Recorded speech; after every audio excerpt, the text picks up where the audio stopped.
YotaPhone 2 expected fourth quarter 2014.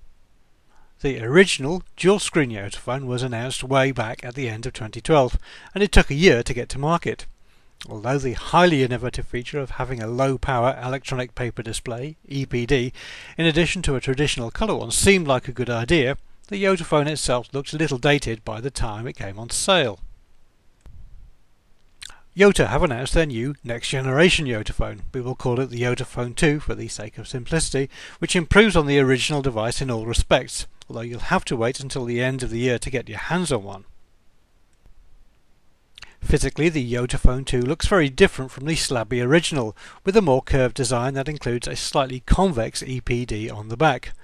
The main display is a 5-inch 1080 by 1920 pixel AMOLED panel. The EPD is a 4.7-inch 540 by 960 pixel full touch screen. The advantage of an EPD is that it takes very little power while in use. In fact, it uses no power at all unless you want to change the contents of the screen.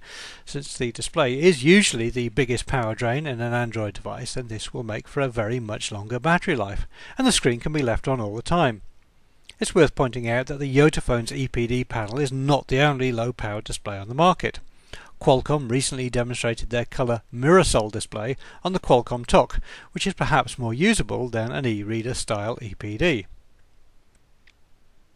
Inside is a quad-core Qualcomm CPU clocked at 2.3 GHz with 2 GB of RAM and 32 GB of storage, with an 8 megapixel primary camera and 2 megapixel secondary one.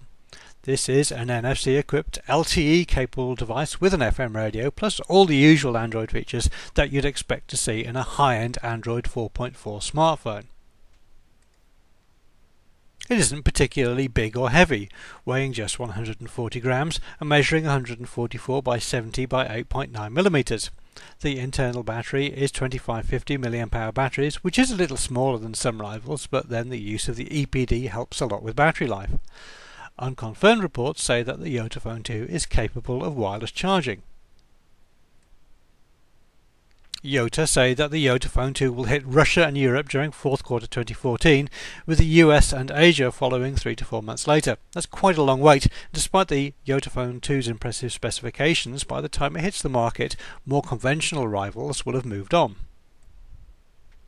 The existing YotaPhone retails for around €500, and we'd expect the next generation to cost about the same when it comes to market. Yota say that the owners of the original YotaPhone will receive a substantial discount on the new device, so if you really want a dual-screen phone like this right now, then you can buy the existing one and upgrade it at a later date.